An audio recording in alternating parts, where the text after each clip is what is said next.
3기 신도시 분양이 있어요. 요거 며칠 전에 신문에 났던 건데, 3기 신도시는 작년에도 제가 한 2번 정도의 영상을 만들었는데, 이 3기 신도시 지정된 지역은 다 서울에 가까운 곳이에요. 서울에 가까운 곳이고, 실제로 메리트가 있는 건 어떤 거냐면 분양가가 굉장히 싸다라는 거예요. 지금 그 주변에 형성되어 있는 아파트의 시세보다도 훨씬 더 싸고, 여기서 나와 있는 것처럼 한 평당 1,000만 원 정도 싸다라는 거예요. 그럼 30평 기준으로 했을 때는 평당 주변 시세에서 3억 정도 저렴하게 나온다. 왜냐하면 이거는 국가에서 추진하고 있는 그런 공공분양을 많이 포함하고 있는 것들이죠. 그래서 민간 분양이라도 실질적으로 공공분양보다는 조금 더 가격이 나간다고 하더라도 주변 시세보다는 여전히 싸더라. 그리고 앞으로 교통 인프라가 되게 다 좋아질 곳이고, 그리고 그곳을 중심으로 교통만이 아니라 다른 공원이라든지 아니면 일자리라든지 이런 것까지 실질적으로 보유하려는 그런 노력들을 하기 때문에, 이 3기 신도시에 있는 어느 지역이라도 내가 가까운 지역에 나는 주택을 마련해야 돼 라고 생각한다면 3기 신도시에 있는 주택은 한 번쯤 생각해 볼 필요가 있지 않나 라고 해서 이 내용을 가지고 왔고, 이제 다음 달 4월부터 이제 본격적으로 이제 예전에 했던 분양들도 있었는데 또 올해 분양 물량이 지금 나오게 돼요. 요거 좀 자세하게 좀 설명을 해볼게요. 그러면 이 3기 신도시의 메리트는 뭐냐면, 인근 아파트 시세에 비교해서 평당 한 1,000만 원 정도가 싸다. 그래서 30평 기준으로 했을 때 인근 시세가 9만 원이다. 그럼 여기는 6만 원 정도, 인근 시세가 9억이다. 그럼 6억.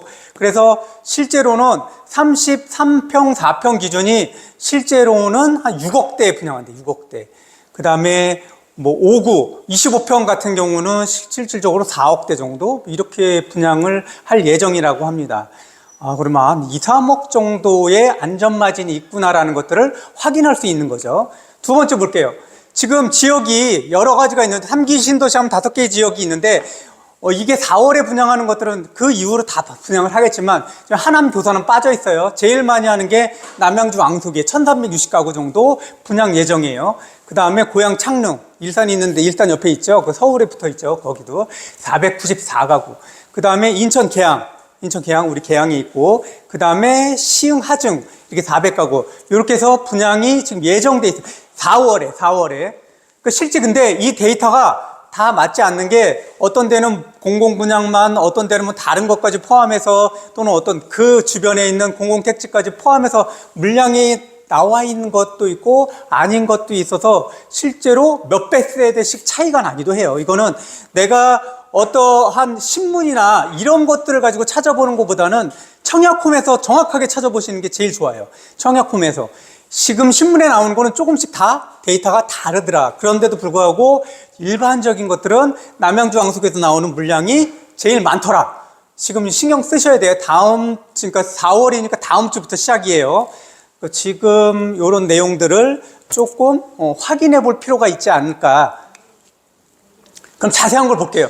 우리가 평수 보면 3기 신도, 지금 국민들이 국민평형이라고 하는 것들이 실질적으로 전용했을 때 34평 기준이잖아요.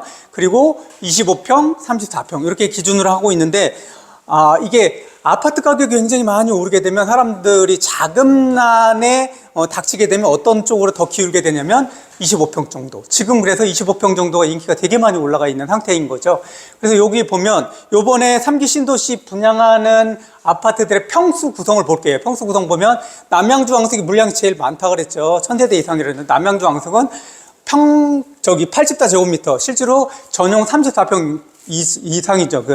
우리가 말하고 있는 34평. 그 정도가 제일 많이 나오더라, 여기가. 왕숙이. 그 다음에 고양 창릉이 실질적으로는 5구 사이즈가 제일 많이 나오고 있는 거죠. 5구 사이즈는 우리가 얘기하고 있는 대부분 25평 정도. 그 다음에 인천 계양, 5 사이즈면은 실질적으로 한 24평? 23평? 요 정도 되는 거죠.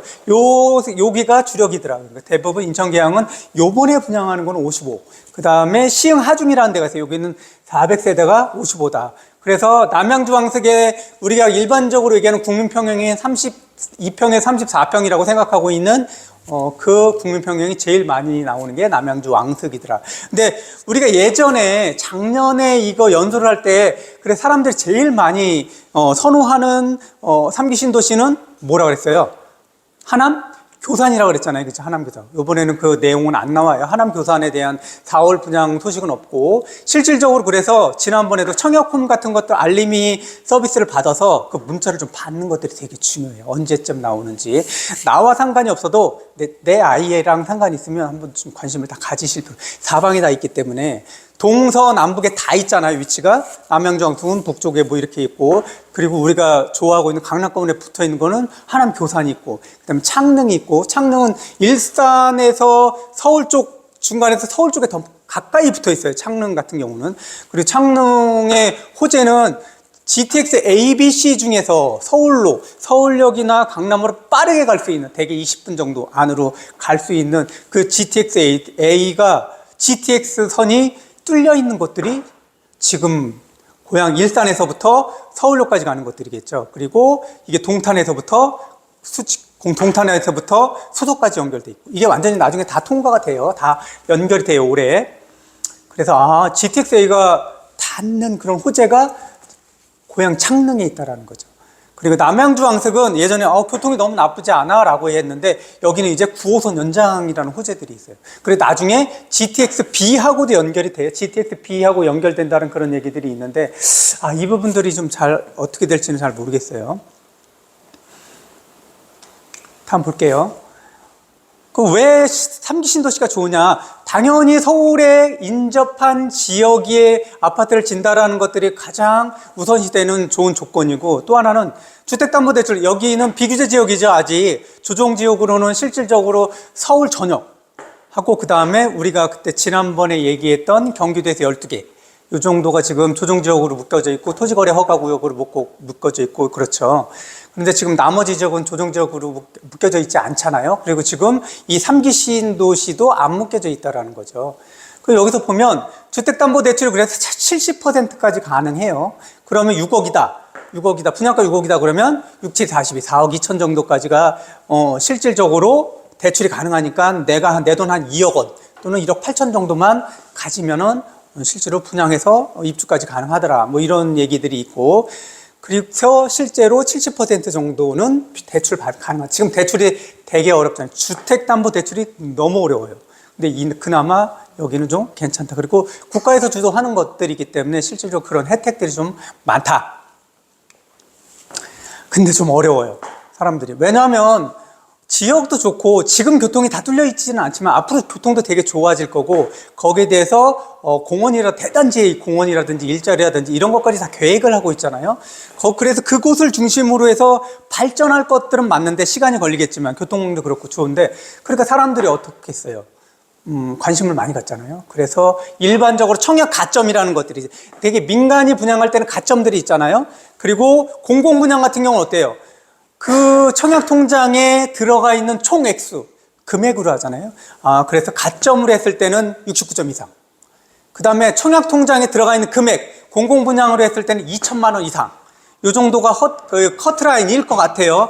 그러면 공공 분양은 최근 3년 이상 무주택이면 가능합니다, 실제로. 그래서 합격 안정권, 민간에서 분양한 합격 안정권 69점이면 청약 가점은 실제로 몇 점 만점이죠?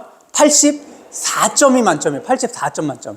84점 만점이기 때문에 이 구성은 일반적으로 찾아보면 금방 아는데, 어떻게 구성되어 있냐면, 무주택 기간이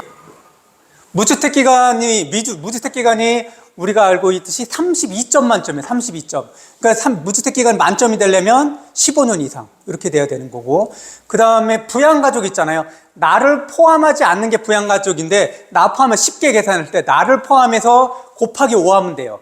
우리 나를 포함해서 4명이다 우리 가족이. 그러면 20점이에요. 그렇죠? 나를 포함해서 7명이면 35점이에요. 그래서 부양가족은 35점이 만점이에요. 35점. 그리고 마지막에는 청약통장 가입기간이에요. 청약통장 가입기간. 대개 뭐 1년에 2점당. 그렇게 해서 뭐 0에서 6개월까지는 점수가 없지만 6개월에서 1년 사이는 2점부터 시작해서 17점이 만점이에요. 17점이 만점이에요. 그러니까 15년을 가입하면 만점이에요. 그래서 총 만점은 84점. 그 84점에서 69점 정도가 돼야지 커트라인이더라. 뭐 이렇게 생각하시면 돼요. 되게 높은 수치예요. 그리고 공공분야 2천만 원 정도 내가 청약통장에 넣어놨다. 그러면 이제 공공분양을 내가 시도할 수 있는 거죠. 2천만 원이면 어느 정도냐면 예전에 한 달에 최대 납입할 수 있는 금액이 10만 원이었어요. 근데 이게 2024년, 그러니까 재작년이죠. 11월부터 25만 원까지 상향 조정이 돼요. 25만 원까지.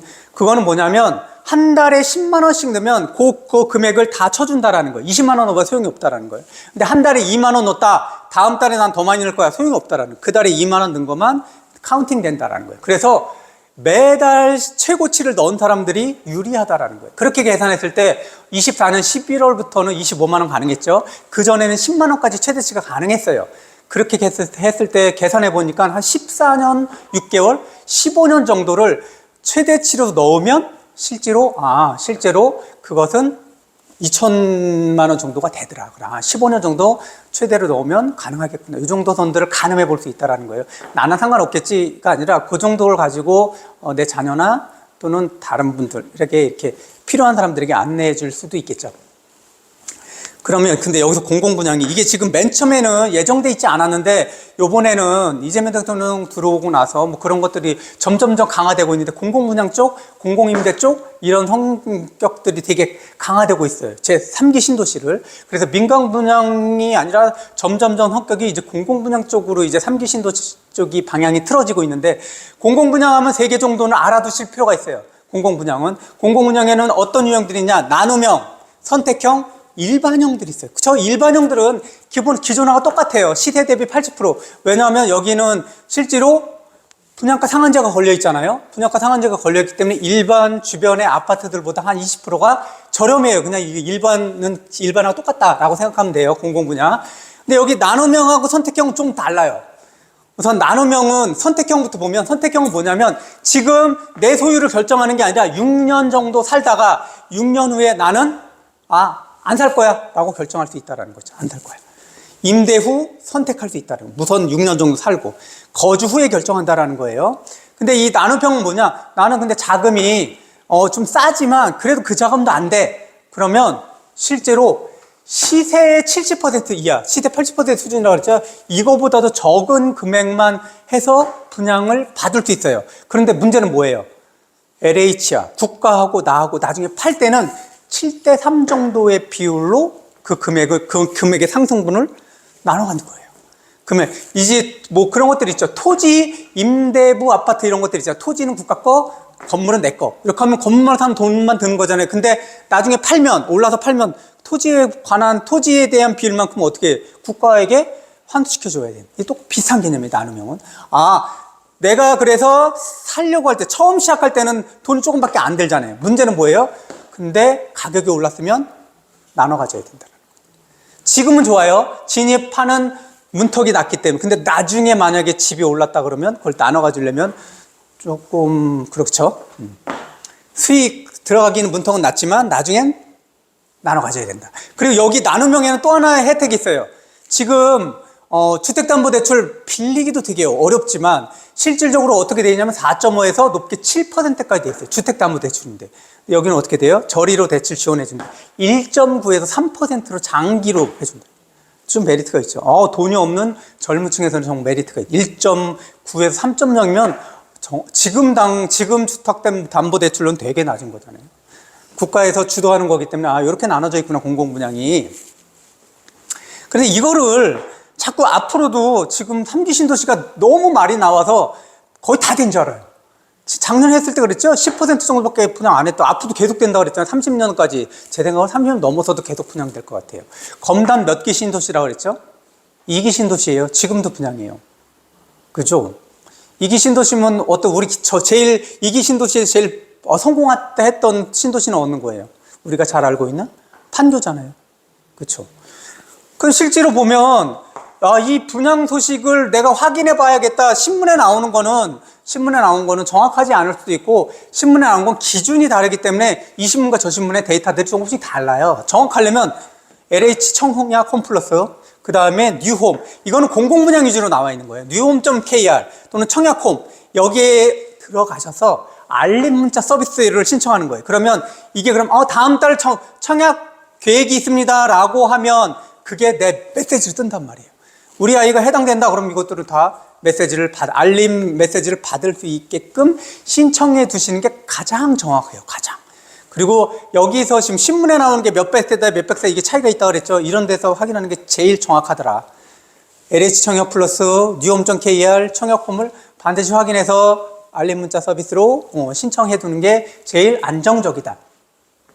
그럼 지금 이것들 가지고 온 거는 우선 내가 진짜 아파트가 필요하다라고 하면은 관심을 가져줘야 된다라는 거죠. 가까운 쪽에 내 거주지 근처에 관심을 가져줘야 된다라는 거고, 시세 대비 당연히 저렴해요.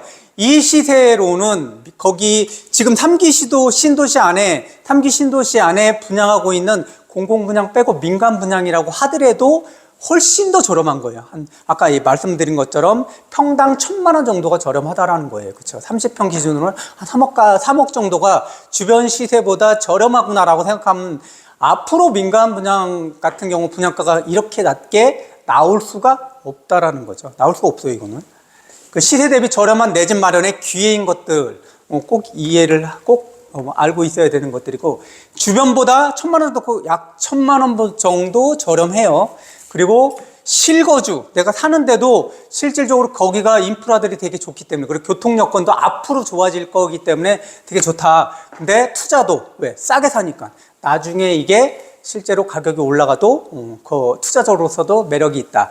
그리고 전월세 매물, 요새 되게 심하죠. 서울에 있는 전세는 지금 점점점 줄어들 거잖아요. 전세도 대부분 뭐예요? 전세 보증금이 전세 보증금이 낮춰지거나 전세 보증금을 고정시켜 놓은 상태에서 추가 전세금은 뭐로 해요? 월세로 바뀌어 나가잖아요. 그래서 이제 고유 전세는 거의 없어질 것이다. 몇 년 안에 없어질 거예요. 대부분 반전세 반월세에서 어떻게 가요? 월세로 다 넘어간다는 거예요. 그럼 월세가 실질적으로 월세는 앞으로도 이 월세가 한 2, 3년 전보다 2배로 올랐어요. 근데 그게 앞으로도 여지가 2배 정도 오를 거라는 거죠. 그러니까 사람들이 전세에서 월세였는데 우리나라 월세가 상당히 쌌어요. 지금도 비싼 건 아니지만 상당히 쌌는데 월세가 쌌던 이유는 뭐냐면 전세가 있었기 때문에 그래요. 전세라는 막강한 경쟁자가 있었기 때문에 월세가 오르지 못했는데, 전세를 어쨌든 정부에서 의도를 하든 의도하지 않았던 간에 전세는 없어져 가고 있어요. 점점점 없어질 거예요. 그리고 다주택자 보고 물건 팔라 그러잖아요. 그럼 다주택자가 가지고 있던 전월세 물량은 어떻게 되는 거예요? 그것도 누군가 사는 거잖아요. 누군가 사는 거기 때문에 실제 전월세 물량은 임대차 물량은 줄어들 것이다. 실제 왜 그러냐면, 그래도 어쨌든 간에 누군가가 전세 살던 사람이 물건을 살게 되면은, 매물을 사게 되면 이 사람이 살던 전세나 월세가 남지 않느냐 그랬는데, 문제는 뭐가 되냐면, 생각을 해보세요. 우리 지역에 30평 아파트를 매수해서 내 거로 산다 그러면 5억이 들어요. 전세로 산다 그러면 5억이 들까요? 대부분 전세가율은 60% 정도라고 생각하면 되잖아요. 높으면 70%. 그럼 70%라고 해도 5억짜리가 내가 그냥 내 돈 들여서 산다면, 물론 담보는 있겠지만 담보지수 5억 정도가 들으면 실제로 전세로 요 지역에 살아야 되는 사람들은 전세로 살게 되면 얼마에 살 수 있어요? 3억 5천이나 3억이면 살 수 있다라는 거예요. 그럼 내가 동일하게 이 지역에 점유라는 것을 목적으로 하고 했다면 5억을 들여서 살 수도 있지만, 나는 5억까지 들 돈이 없어. 그러면 3억에서 3억 5천만 들여도 이 동네에 살 수 있다라는 거죠. 그럼 이거 서울 쪽으로 가볼게요. 서울 쪽으로 가보면 실제로 아이 교육이나 직장 때문에 서울 어떤 특정 지역에 살아야 되는 사람들이 있잖아요. 사는 방법은 두 가지예요. 내가 그 집을 직접 사는 거, 또는 내가 그 집에 임차로 들어가는 거, 전세나 월세. 그럼 임차로 들어가게 되면 실제로 아파트가 10억짜리예요. 임차로 들어가면 서울에는 어때요? 전세가율이 50% 이하잖아요. 그러면 10억 아파트를 5억만 가져도 살 수 있단 말이에요. 그런데 이제 이 10억 아파트가 점점점 두 채, 세 채 가지고 있는 사람 팔라 그러잖아요. 그럼 이 아파트가 만약에 전세로 있던 게 팔게 되면, 여기 전세에 있던 사람들은 여기서 전세를 빠져서 다른 데로 가야 되잖아요. 근데 서울 자체에서 전월세가 빠지게 되잖아요. 그럼 5억 가지고 전월세 들어갈 수가 없잖아요. 그럼 이 사람은 주거를 어떻게 돼요? 더 싼 주거지로 옮겨야 된다는 거예요. 근데 이 주거지에는 무엇이 제일 많이 연결되어 있냐면 거기서 회사, 주변에 있는 회사를 다니던 사람들이 사는 경우도 있고 또 하나는 아이들 교육이 있다는 거죠. 그러면 내가 5억밖에 없어서 5억 가지고 전월세 가지고 어떤 특정 A 지역에 살았었는데 실제로 여러 가지 이유 때문에 직장이든 또는 아이 교육이든 살았는데 이 5억 가지고는 실제로 10억짜리 아파트를 살 수가 없잖아요. 그러면 어떻게 돼, 이 사람은? 주거지를 바꿔야 된다는 거예요. 주거지 바꾸게 되면 뭐가 바뀌어야 되는 거죠? 내가 직장을 어렵게 교통편으로 가는 것들을 포함하고 또 하나는 뭐냐면 아이 교육을 다른 데로 옮겨야 돼요. 이렇기 때문에 지금 이 문제가 되게 심각하게 벌어지고 있는 것들이죠. 그래서 앞으로 지금 점점 전세가, 월세가는 계속 오르는 추세다. 왜? 전세가 없어지니까 전세에 있던 사람들이 임차로 살게 되면 월세밖에 없는 거예요. 그럼 월세 경쟁률이 점점 올라가죠. 왜냐하면 앞으로 3년 정도 입주 물량이 굉장히 줄었어요. 서울은 반토막 나고 내년에는 반에 반토막 나는. 그리고 수도권도 예전에 인천에서 되게 많이 분양했잖아요. 이제 그 부분 물량이 거의 다 소진이 됐어요.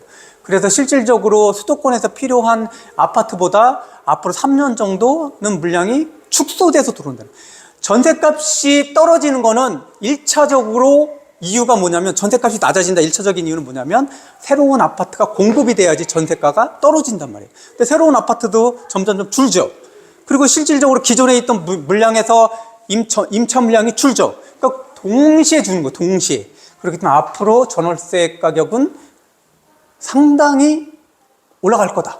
뭐 이런 예측들이 되게 많고, 그러니까 전월세 가격이 나중에 올라가요. 야, 이거 진짜 전월세 가격이 너무 올라가는데, 그러면 이 예전에 10억 정도 아파트를 살 수 있는 지역에서 5억을 들여서 전월세를 살던 사람들이 실제로 내려가면 5억 가지고 주택을 살 수 있는 곳이 있잖아요. 그 지역으로 내려가게 되죠. 그럼 그 지역이 뭐가 되는 거예요? 그 지역의 아파트 가격이 또 올라가게 되는 거죠. 그게 지금 일어나고 있는 서울에서, 서울 외곽 지역, 노원, 노도강, 그 다음에 중랑구 이런 데가 막 올라가고, 구로구 이런 데가 막 올라가고 있다는 거예요. 왜냐하면 서울 중심지에서 거기서 전월세를 살고 있던 사람들이 여기 도저히 살 수가 없는데, 그러면 저는 그때 거기 중심지에 점유하고 있던 사람들이 바깥으로 밀리잖아요. 그럼 거기서 집을 사는 쪽으로 개입하게 되죠. 그게 그러면 거기에서만 멈출까요? 거기서 점점 그 주변지 수도권 쪽으로 넘어가겠죠. 경기도, 인천까지. 그래서 인천 지역이나 경기도 지역에서도 그런 지역, 벌써 그것에 빌려서 가격이 올라가는 곳도 있고, 인천에서도 점점점 가격이 올라가는 곳들을 확인할 거예요. 그죠? 그래서 이 매가도 전월세가 계속 올라가게 되면 전세는 거의 줄어들겠지만, 전세 자체가 없어지고 있지만, 그러면 월세가 계속 올라가다 보면, 지금은 실제로 뭐 어느 지역에서 33평 기준으로 했을 때 월세가 서울 중심지는 비싼 거는 6, 700 정도 하고, 싼 거는 지금 200, 300을 해요. 노원구 이런 300까지 나온다고 막 그렇게 해요. 근데 그게 점점점 밀려서 지금 수도권으로 넘어가면 30평 기준으로 200대가 되게, 150에서 200대가 되게 많아진다는. 그렇죠. 150, 보면은 내가 월세 150에 맞춰 살았는데 이게 200, 250대면 생활이 안 되잖아요. 그럼 그때는 뭘 고민해 볼까요? 야, 이거 담보대출 해서, 주담대 해서 사야 되는 거 아니야? 이런 고민을 하게 된다. 그 시대가 지금부터, 올해는 좀 덜한 거죠. 이제 내년, 내후년, 이게 줄지 않는다라는 그런 상황에 놓였다라는 것들을 꼭 생각해 보세요. 그래서 전월세 매물 감소와 가격 상승의 대안이 될 수 있다라는 거죠. 그러면 어떻게 나에게 적용할 수 있을 것인가? 이거는 당첨 확률 높이기 위해서 가점 확인해 보셔야 되고, 그 다음에 내가 청약통계, 공공분양이라면 청약 여태까지 납입한 금액을 한번 생각을 해 보셔야 된다는 거죠.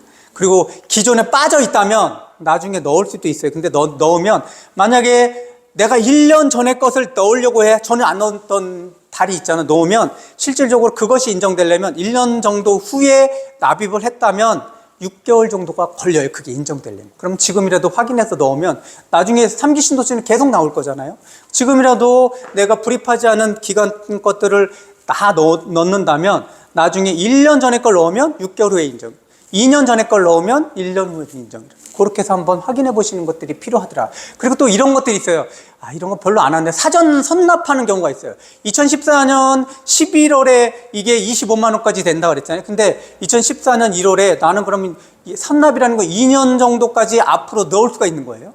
근데 2024년에 이제 10만 원이 최고였잖아요. 나는 그러면 2024년, 2025년 이렇게 해서 선납으로 2년씩 넣을 거야. 그래서 10만 원씩 다 넣었어요. 근데 2024년 11월에 25만 원까지 됐잖아요. 그럼 그 차익, 그 차익인 15만 원, 15만 원은 더 넣을 수 있다는 거예요. 그것도. 그 제도가 바뀌었기 때문에. 다른 건 안 내요. 제도가 바뀌었을 때. 그렇게 해서, 내가 더 넣을 수 있는 것이 있나 확인해서 더 넣는 것들이 되게 중요한 전략이더라.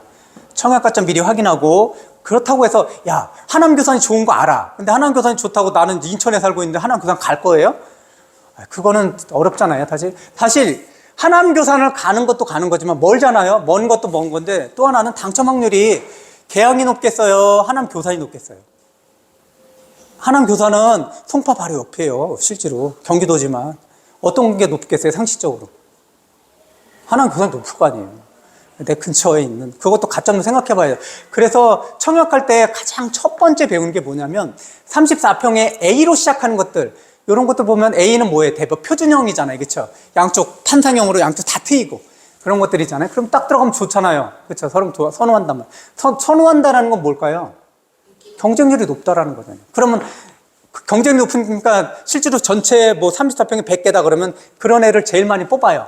그러니까 100개 중에 50개네. 나머지는 A가 아니라 B타입, C타입, D타입 이렇게 나오잖아요. 그러면 D타입 같은 경우는 딱 들어갔더니 뭐 답답하다, 타워형이다 뭐 이래가지고 딱 아예 안 된다. A형이 제일 좋네. 그리고 제일 많이 뽑네. 라고 해서 A형을 되게 많이 신청해요. 전략은 어떻게 되는 거라고요? 확률을 높이는 게 중요하잖아요. 그럼 제일 딱 들어갔을 때 이거는 별로 사람들이 안 하겠는데 라는 걸 신청해야 돼요. 왜냐하면 당첨 확률을 높은 거는 대부분 그래도 아무리 그렇게 얘기해도 여전히 A형을 신청하더라고요. 그렇죠? 자금 조달 계획 세워야 돼요. 나중에 지금은 더더욱 중요해요. 뭐가 안 되니까? 대출이 안 되죠. 대출이 점점 줄고 있고 앞으로 대출 더 조이면 조였지 늘어나지 않는다라는 거.